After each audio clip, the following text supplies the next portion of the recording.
Hello दोस्तों, नमस्कार। कैसे हैं आप सब? मैं ठीक हूं, उम्मीद करता हूं कि आप भी ठीक होंगे। दोस्तों, किसी ने बड़े कमाल की बात कही है, कि कोई लक्ष्य मनुष्य के साहस से बड़ा नहीं हो सकता। कोई लक्ष्य मनुष्य के साहस से बड़ा नहीं हो सकता, हारा वही जिसने लड़ा नहीं। हेलो दोस्तों, मैं सुजीत कुमार आप सभी को आपके अपने चैनल में वाला पे स्वागत करता हूं। दोस्तों, इस लेक्चर में हम लोग एनसीईआरटी का एक्सरसाइज 2.1 इन्वर्स ट्रिग्नोमेट्रिक फंक्शन का एक्सरसाइज का सॉल्यूशन लेके आए हैं। दोस्तों, इससे पहले वाले लेक्चर में आपको इन्वर्स ट्रिग्नोमेट्रिक फंक्शन का बेसिक कंसेप्ट जो होता है वह चीज़ आपको बताया गया है। दोस्तों, उसमें आपको बताया गया था प्रिंसिपल ब्रांच वैल्यू क्या होता है, उसमें इन्वर्स ट्रिग्नोमेट्रिक फंक्शन का डोमेन क्या होता है, दोस्तों रेंज क्या होता है। दोस्तों, यह सब चीज़ के बारे में हम लोग चर्चा किए थे। अगर वह लेक्चर आप नहीं देखे हैं तो सबसे पहले उस लेक्चर को जाकर देखेंगे और उसके बाद इस लेक्चर को कंटिन्यू करेंगे। दोस्तों, ठीक है, तो चलिए हम लोग शुरू करते हैं। देखिए, यहाँ आपको क्वेश्चन नंबर फर्स्ट में क्या दिया गया है। सबसे पहले कहता है find the principal branch value of following, मतलब निम्नलिखित का हमको क्या करना है, तो प्रिंसिपल ब्रांच वैल्यू निकालना है। दोस्तों, ठीक है, तो आप यहाँ क्वेश्चन नंबर फर्स्ट में आपको क्या दिया गया है, साइन इनवर्स -1/2 का हमको क्या निकालना है दोस्तों, तो प्रिंसिपल ब्रांच वैल्यू निकालना था। दोस्तों, ठीक है, तो सबसे पहले हम क्या करेंगे यहाँ से दोस्तों, क्या हम लोग जानते हैं साइन इनवर्स का जो है या प्रिंसिपल ब्रांच वैल्यू का रेंज क्या होता है दोस्तों। तो यहाँ से लिखेंगे वी नो कल एक टेबल आपको बताया गया था, उस टेबल को आपको कहा गया था, उसको आप याद कर लीजिएगा। ठीक है दोस्तों, उस टेबल को अगर आप नहीं याद रखते हैं तो फिर आपको क्वेश्चन बनाने में थोड़ा सा प्रॉब्लम हो सकता है दोस्तों। ठीक है, तो उस प्रॉब्लम को नहीं फेस करें, उससे अच्छा क्या है आप उसको याद कर लीजिएगा दोस्तों। ठीक है, तो चलिए यहाँ से आप क्या लिखेंगे, वी नो डैट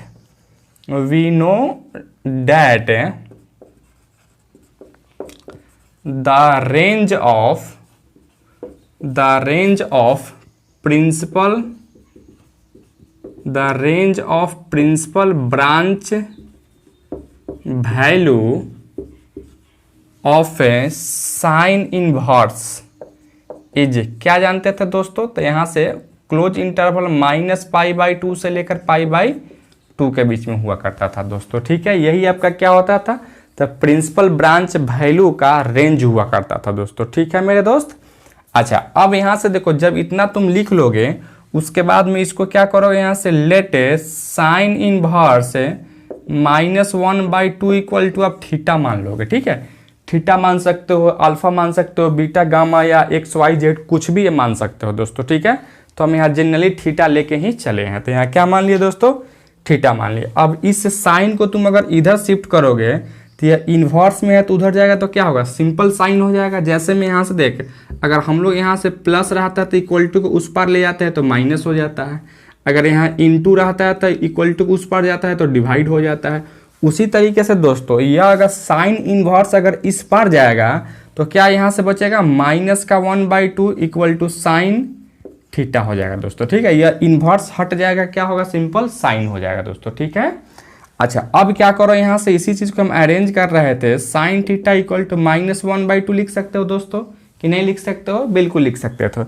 अब यहाँ से देख मेरे भाई, क्या यहाँ से साइन थीटा इक्वल टू इस माइनस को बाहर रखो और 1/2 साइन किसका वैल्यू होता है दोस्तों, 1/2 साइन किसका वैल्यू हो जाता है मेरे दोस्त, तो 1/2 साइन 30 डिग्री का मान होता है। किसका वैल्यू हो जाता है दोस्तों, तो 30 डिग्री का भी मान होता है, और आप कहेंगे सर 150 का भी मान होता है, 1/2 ही होता है दोस्तों। ठीक है, तो 150 इसलिए हम नहीं लेंगे क्योंकि मेरा रेंज क्या है, तो -π/2 से लेकर +π/2 के बीच में, यानी -90 और +90 के बीच में ही रहना चाहिए। तो यहाँ +90 से तो आगे चल जाता है 150 ना, तो इसलिए उस वैल्यू को हम नहीं लेंगे दोस्तों। ठीक है, यानी यहाँ क्या लिख सकते हो मेरे दोस्त, इसको लिख सकते हो साइन 30 को क्या लिखते हो, π/6 लिखते हैं मेरे दोस्त कि नहीं लिखते हैं, यही लिखते थे।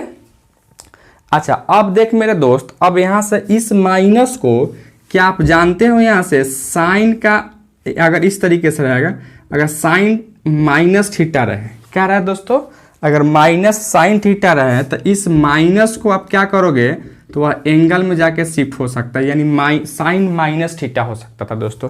तो क्या इस माइनस को हम एंगल के साथ शिफ्ट करेंगे क्या, यहाँ से sine theta is equal to क्या लिखोगे, साइन माइनस का π/6 लिख सकते हो दोस्तों कि नहीं लिख सकते थे, बिल्कुल लिख सकते हो दोस्त।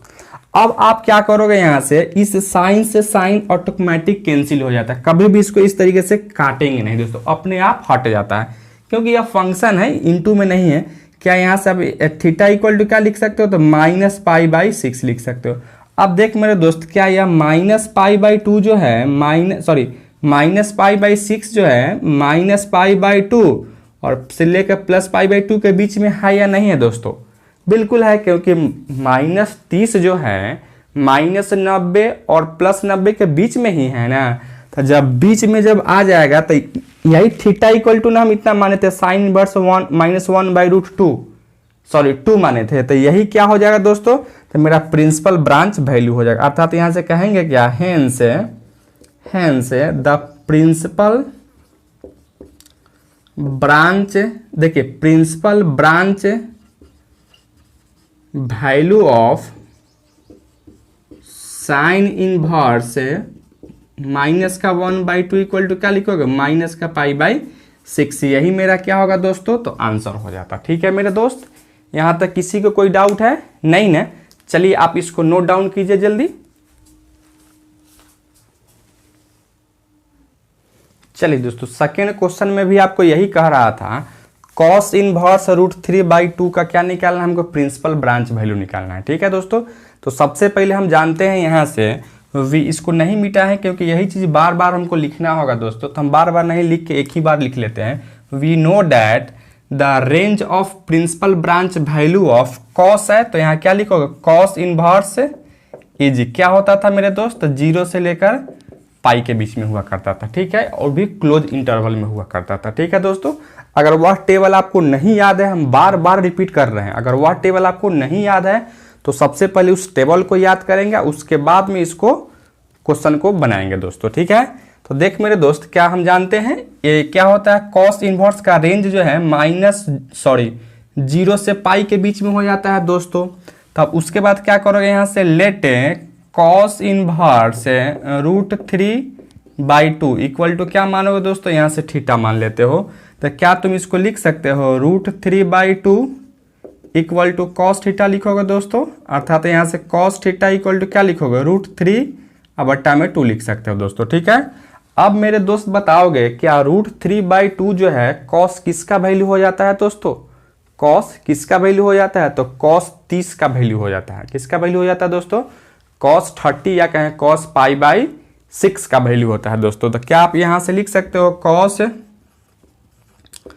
√3/2 cos किसका वैल्यू हो जाता है मेरे दोस्त, तो cos π/6 का वैल्यू हो जाता है। अर्थात यहाँ से cos कैंसिल हो जाएगा, तो क्या लिखोगे यहाँ से, आप यहाँ क्या बचेगा दोस्तों, तो π/6 होगा। और क्या π/6 जो है यह 0 से पाई के बीच में है या नहीं है दोस्तों, बिल्कुल है। इसका मतलब क्या है दोस्तों, यहाँ से hence the principal branch value of cos inverse √3/2 is क्या होगा दोस्तों, तो π/6, यही मेरा फाइनली आंसर हो जाता है दोस्तों। ठीक है, यहाँ तक किसी को कोई डाउट है दोस्तों। क्वेश्चन नंबर 3 में cosec इनवर्स 2 का हमको क्या निकालना है दोस्तों, प्रिंसिपल ब्रांच वैल्यू निकालना था। ठीक है मेरे भाई, तो क्या सबसे पहले इसका रेंज क्या हो जाता है, प्रिंसिपल ब्रांच वैल्यू का रेंज क्या होता है, तो यहाँ से लिखोगे we no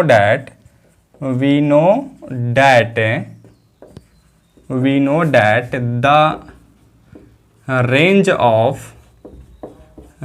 of principal branch value of cosec inverse is क्या होता है दोस्तों, तो -π/2 से लेकर π/2 के बीच में होता है, लेकिन किसको आप छोड़ देते हैं, तो 0 को हटा देते हैं दोस्तों। ठीक है, यह आपको कल टेबल में बताया गया था।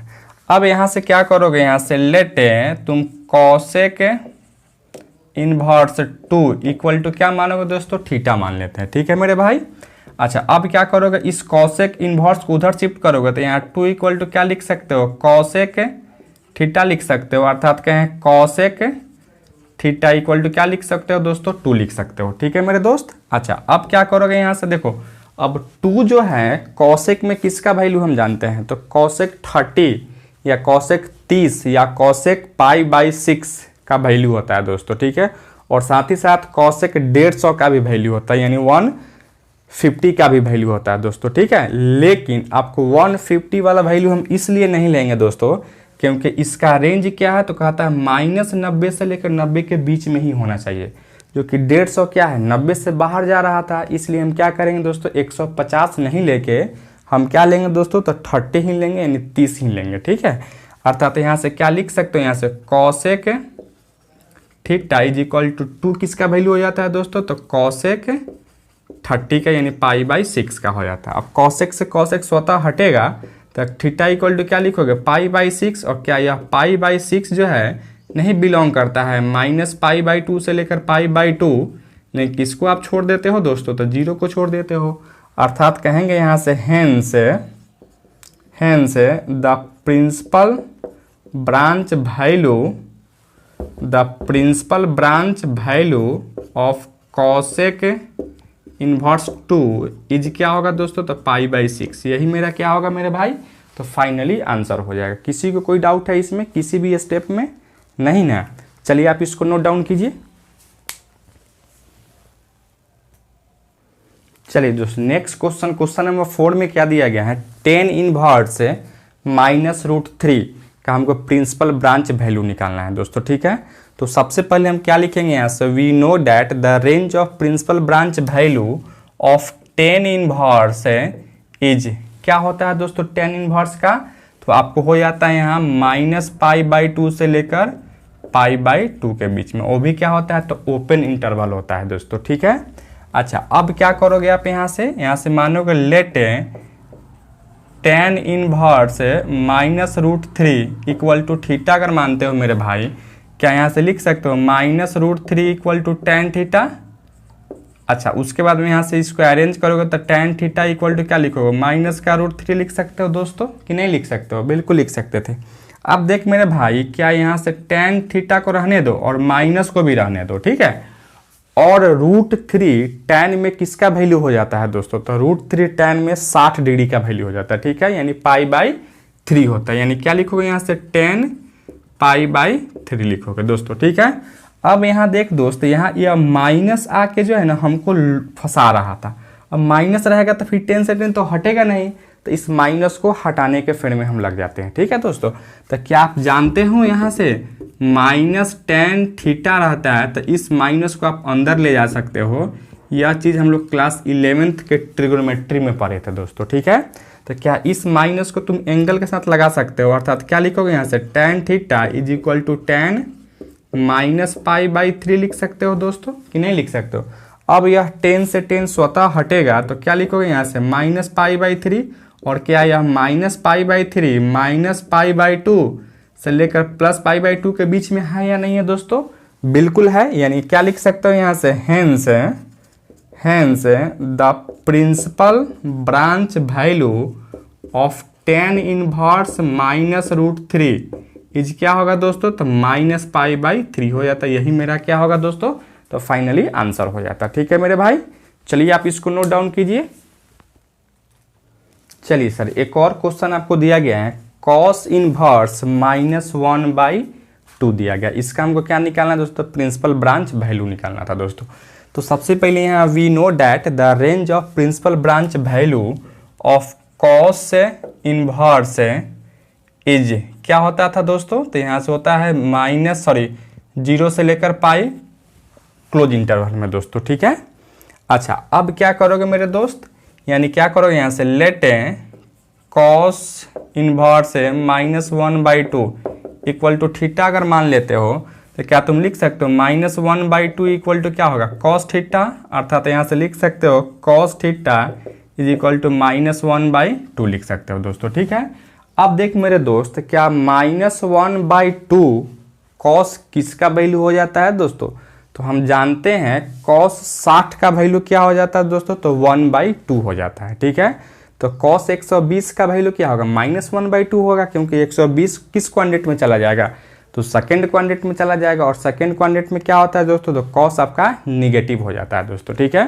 अर्थात इसको क्या लिख सकते हो यहाँ से, cos theta is equal to cos 120 को क्या लिखोगे आप, तो यहाँ से लिखोगे 2π/3।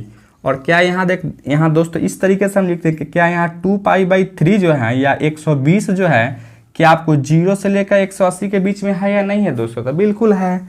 अब यहाँ से क्या करोगे, यहाँ से कॉस हटेगा, थीटा इक्वल टू क्या लिख सकते हैं 2π/3। और क्या यह आपको 0 से लेकर पाई के बीच में है या नहीं है दोस्तों, तो बिल्कुल है। यानी क्या लिखोगे यहाँ से, hence the principal branch value of cos inverse -1/2 is क्या होगा दोस्तों, तो 2π/3। यही मेरा क्या होगा दोस्तों, तो फाइनली आंसर हो जाता दोस्तों। ठीक है, चलिए आप इसको नोट डाउन कीजिए।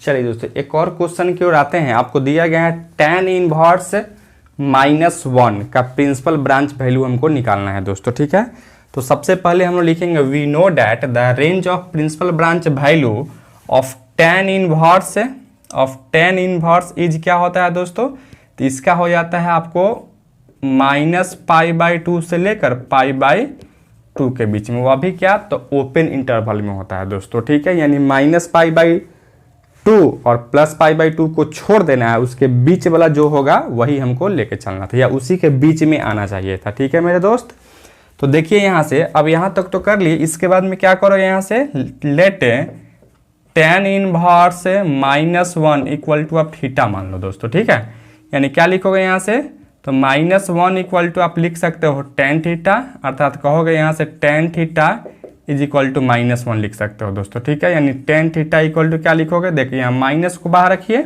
और क्या 1 tan में किसका वैल्यू हो जाता है दोस्तों, तो π/4 का वैल्यू हो जाता है। अर्थात यहाँ क्या लिखोगे दोस्तों, तो -10 π/4 लिख सकते हो दोस्तों। ठीक है, और फिर यहाँ देखो, फिर यहाँ माइनस आके हमको प्रॉब्लम कर रहा था, तो क्या हम यहाँ से जानते हैं -tan theta is equal to क्या हो जाता है दोस्तों, तो tan - थीटा हो जाता है। यानी यह माइनस को आप एंगल के साथ शिफ्ट कर सकते हैं दोस्तों। ठीक है, अर्थात इसको लिख सकते हो यहाँ से tan theta is equal to tan -π/4 लिख सकते थे दोस्तों। अब यह 10 से 10 हटेगा, तो क्या थीटा इक्वल टू क्या लिखोगे -π/4, और क्या -π/4 जो है -π/2 से लेकर +π/2 के बीच में है या नहीं है दोस्तों, तो क्या -90 से लेकर +90 के बीच में ही है ना, -45 दोस्तों, तो बिल्कुल है। अर्थात क्या लिखोगे यहाँ से, आप लिख सकते हो hence the principal branch value of tan inverse -1 equal is क्या होगा, तो माइनस का π/4 होगा दोस्तों। यह बहुत ही आसान है। अगर आपको जो कल टेबल जो बताया गया था, या पिछले लेक्चर में जो टेबल आपको बताया गया था, अगर वह टेबल आपको याद है, और ट्रिग्नोमेट्री जो क्लास 11th में पढ़े हैं उस सब का अगर फॉर्मूला अगर आपको याद है, तो यह चैप्टर या यह एक्सरसाइज आपके लिए बहुत ही आसान है। अगर आप उसको याद नहीं रखते हैं तो आपको थोड़ा प्रॉब्लम भी होगा और कन्फ्यूजन भी क्रिएट होगा दोस्तों, कौन कहाँ कैसे लग रहा है दोस्तों। ठीक है, तो सबसे पहले क्या करोगे, आप उसको जाके याद करो, और उसके बाद जब इसको बनाओगे तो आपको कोई भी डाउट नहीं रहेगा, पूरा डाउट आपका क्लियर रहेगा दोस्तों। ठीक है, चलिए आप इसको नोट डाउन कीजिए।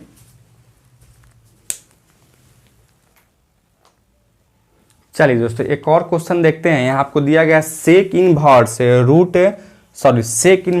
2/√3 का हमको प्रिंसिपल ब्रांच वैल्यू निकालना है दोस्तों। ठीक है, तो यहाँ से आप देखोगे, सबसे पहले आप क्या लिखोगे, यहाँ से we know that the principal branch value of a sec inverse is, sec inverse का सॉरी यहाँ we know that the range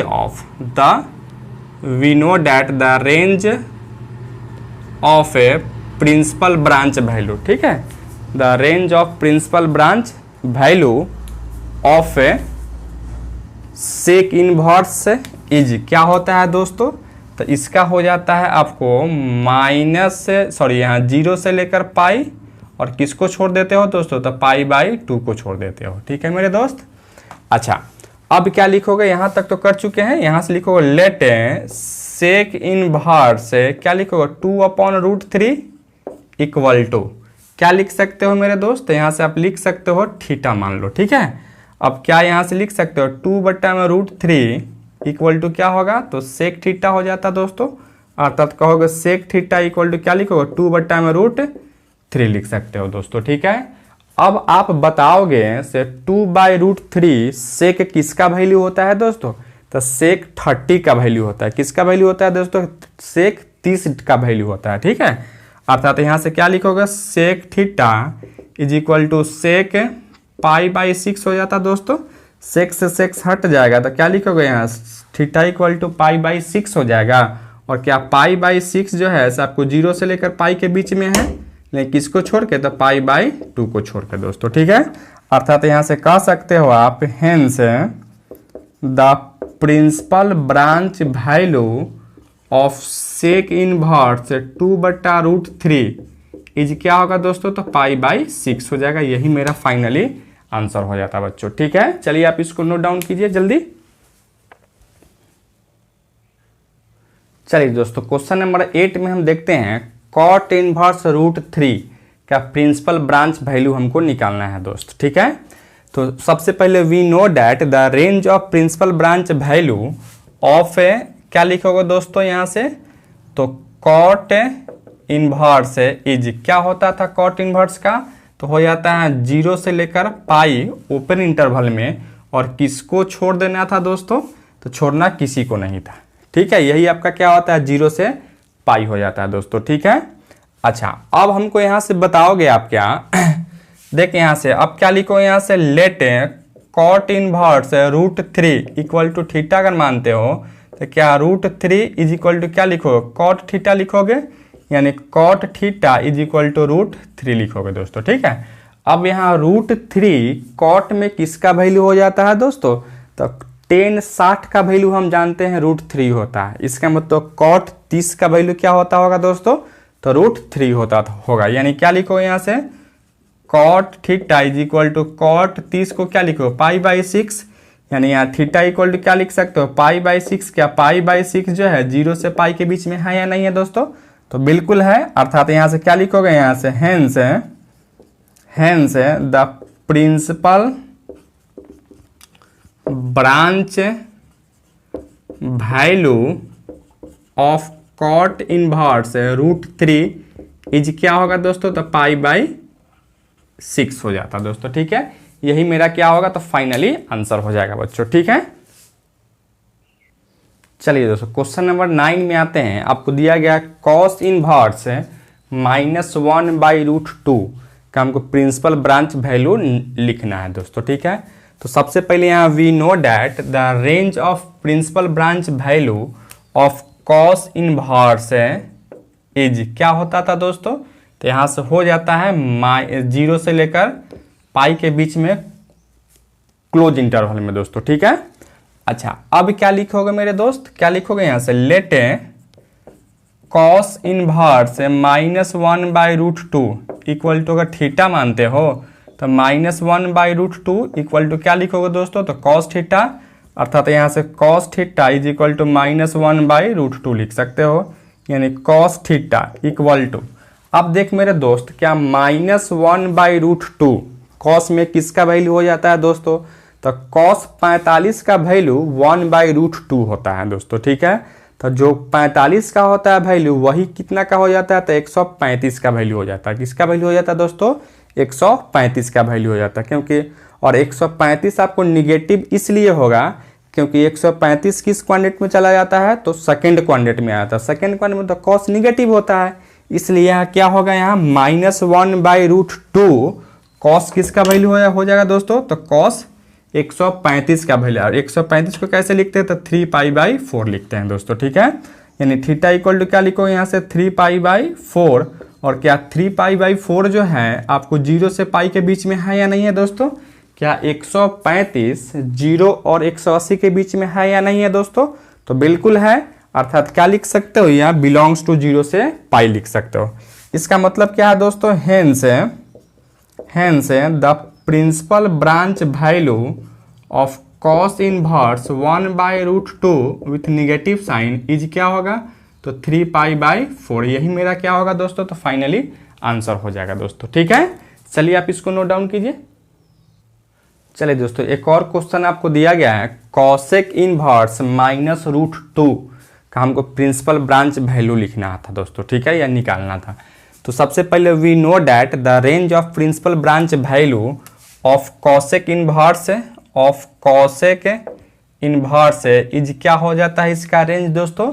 तो इसका रेंज हो जाता है -π/2 से लेकर +π/2।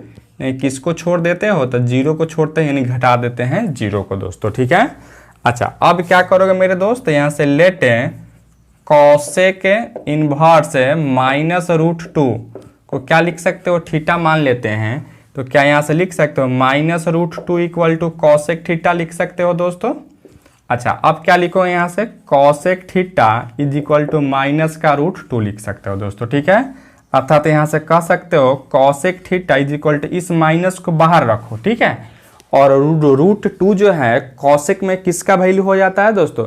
तो कॉसेक में 45 का वैल्यू जो है π/4 का वैल्यू जो है √2 हो जाता है दोस्तों। ठीक है, तो क्या करेंगे यहाँ से कॉसेक π/4 लिख सकते हो। और दोस्तों एक और चीज देखो, यहाँ से कॉसेक 135 का भी वैल्यू क्या हो जाता है दोस्तों? तो आपको √2 हो जाता है। ठीक है, लेकिन 135 का वैल्यू हमको इसलिए नहीं लेना है क्योंकि इसका रेंज जो है वह क्या होना चाहिए था? -90 से लेकर 90 के बीच में ही होना चाहिए था, और 135 लेंगे तो उससे बाहर आ जाएगा दोस्तों।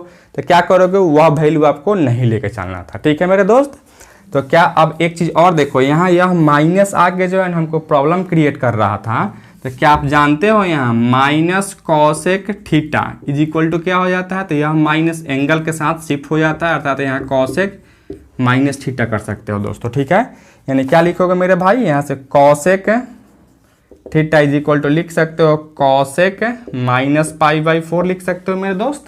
अब क्या करोगे, यहाँ से थीटा इज इक्वल टू क्या होगा -π/4, और क्या -π/4 जो है आपको -π/2 से लेकर +π/2 के बीच में है, लेकिन किसको छोड़ दे रहे हैं? तो जीरो तो नहीं ना है, तो यही है। अर्थात क्या कह सकते हो मेरे दोस्त, यहाँ से hence the principal branch value of cosec inverse √2 with negative sign is क्या होगा? तो माइनस का π/4 मेरा आंसर हो जाता दोस्तों। ठीक है, चलिए आप इसको नोट डाउन कीजिए।